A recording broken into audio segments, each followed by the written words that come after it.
ممو ملعب واسع كردكي سرفرازي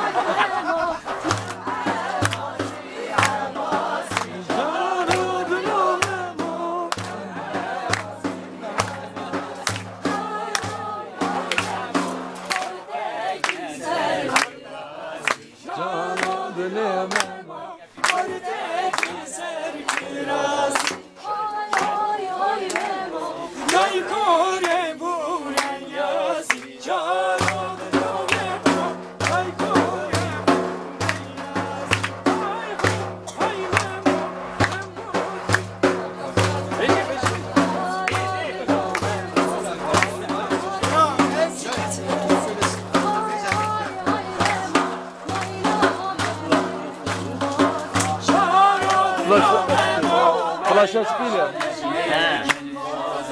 Yani normalde resim çektiğim zaman bir de bunun bir ayarı falan var. Ben beceremiyorum.